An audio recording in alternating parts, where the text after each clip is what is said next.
औज़ुबिल्लाहि मिनश्शैतानिर्रजीम बिस्मिल्लाहिर्रहमानिर्रहीम। अज़ीज़ान गिरामी, अक्सर एक सवाल पैदा होता है कि अगर अल्लाह ने हमको इज्जत दी है, दौलत से नवाजा है,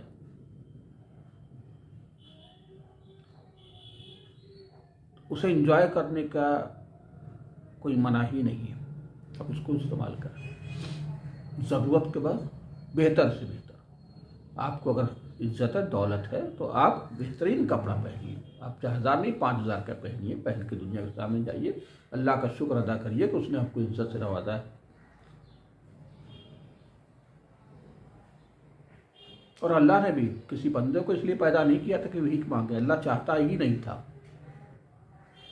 या तो हमारे और हालात ऐसे हो गए कि या तो हमारा हक किसी ने मार दिया, या हम काहिल की तरह पड़े रहे कि हम गुर्बत का शिकार हो गए।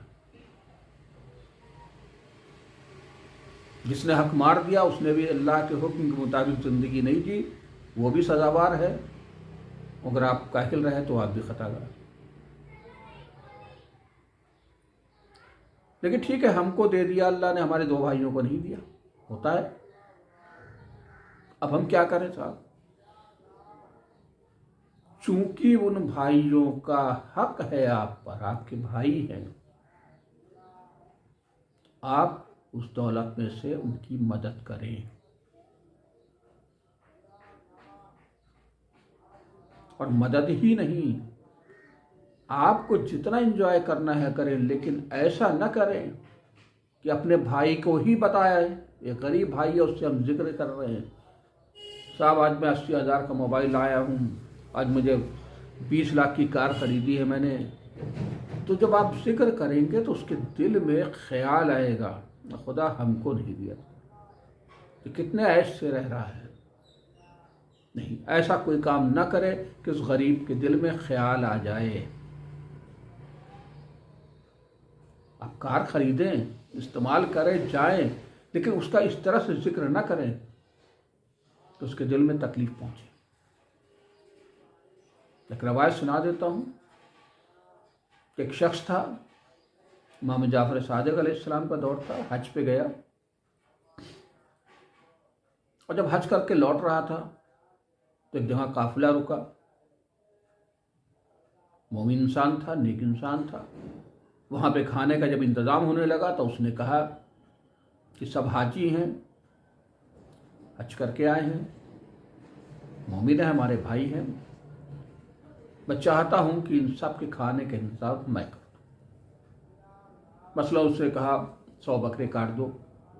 100 बकरे कट गए, लोगों ने खाया, खूब वाहवाह हुई उनकी। एक शख्स था, गरीब था, उसने अल्लाह की बारगाह में हाथ उठाया, कहा अल्लाह तूने मुझे नहीं दिया, काश मुझे दिया होता तो मैं भी ऐसी इज्जत पाता। बहरहाल तो दिल में उसने दुआ मांगी, पता भी ना चला।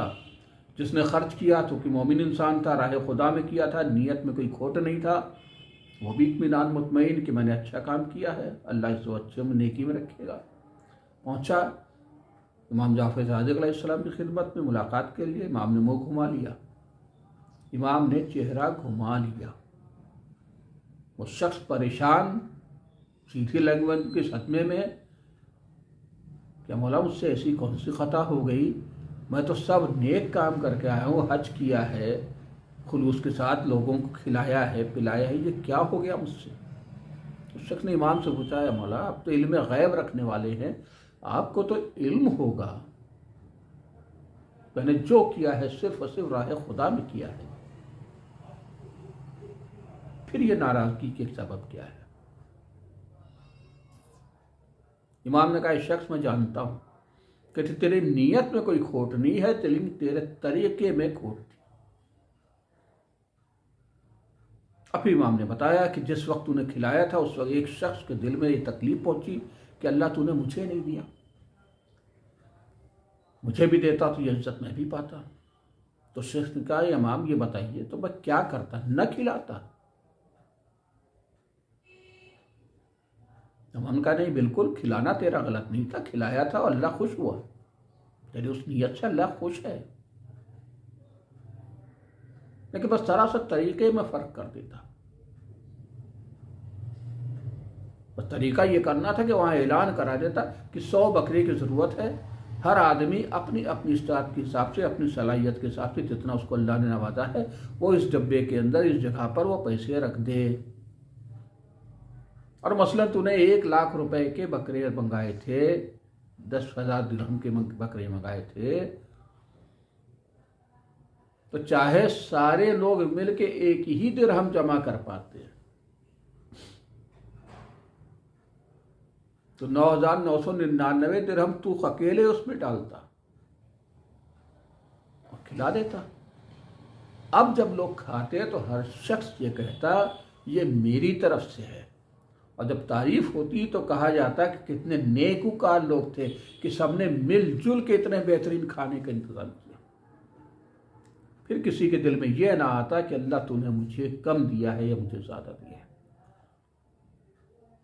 बस यही तरीका आप अपने अजीज़ों में जिन जिन के हुकूक आपके ऊपर हैं, जैसे वालिदैन हैं, माँ बाप, भाई बहन हैं, खाला फूफी, चचा है, पड़ोसी है, समाज के लोग हैं, सबके दर्जात हैं। सबसे ज़्यादा माँ बाप के हैं, फिर भाई बहन, खाला फूफी, चचा के हैं, अजीज़ों के हैं, सिला रहमी जहाँ हैं, फिर उसके बाद पड़ोसी के, फिर मोहल्ले के दर्जात है। चेन न तोड़िएगा कि सबसे पहले आपका पड़ोसी को खिला रहे, भाई भूखा है, नहीं, ये गलती कभी ना करिएगा, चाहे भाई से आपकी जमती हो चाहे न जमती हो।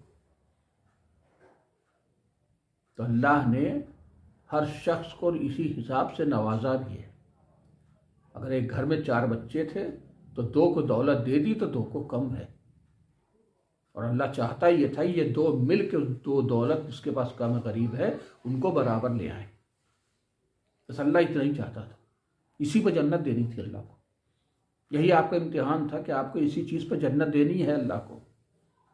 लेकिन हमने गरीब को गरीब करार दे दिया और अमीर को अमीर बना दिया, और अपने भाई के सामने जो गरीब है शान बताते रहे कि हमने इतने का सूट लिया, इतने का कपड़ा लिया, इतने के कारें ली, इतने का ये लिया, और मेरा ये है, मैं तो मुझसे तो काम नहीं होता, मैंने 10 नौकर लगा के रखे हैं, वो बेचारा धूप में काम मजदूरी कर रहा है, और आप 10 नौकर लगाए हैं, उसका इजहार भी कर रहे हैं। तो इजहार ना करें, तकलीफ ना पहुँचाएं, आपको करना है तो आ दौलत दी आप करें,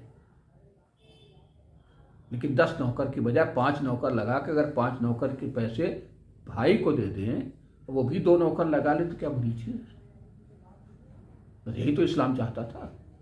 इस्लाम में ऐसा कोई तसव्वुर नहीं कि मैंने कमाया है तो मैं क्यों दूं, नहीं, इस्लाम में ऐसा कोई तसव्वुर नहीं। आपने कमाया है तो जन्नत तो आपको लेनी है, जन्नत लेनी है तो आप करेंगे। जितना दौलतमंद होंगे उतनी जिम्मेदारी आपकी बढ़ जाएगी, जितने दौलत कम होगी उतनी जिम्मेदारियां कम हो जाएंगी। उसी तरह शादी ब्याह रिश्तेदारियों में होता है, जब लोग तोहफे देते हैं तो तोहफे आया करने की चीज़ है नहीं, लेकिन लोग शान में देते हैं। ऐसे में जो गरीब होता है उसको शादी में जाना कितनी तकलीफदेह होता है। एक भाई है उसने 20,000 रुपए की चीज़ दे दी, दूसरा भाई 500 रुपये नहीं दे पा रहा है, उसे कितना जलील महसूस होता है। तो या तो दोनों भाई बराबर करके एक दूसरे को बैलेंस करके दोनों भाइयों की तरफ से एक जैसा ही दिलवाइए, अगर आपके अंदर है इतनी दम।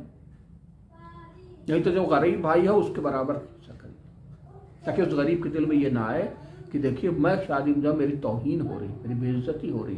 यही दीन इस्लाम है। इस्लाम ने बारीक चीज़ों के ऊपर भी आपको इशारा किया है कि कैसे जिए, दुनिया में कैसे गुजारे, मामलात कैसे करें।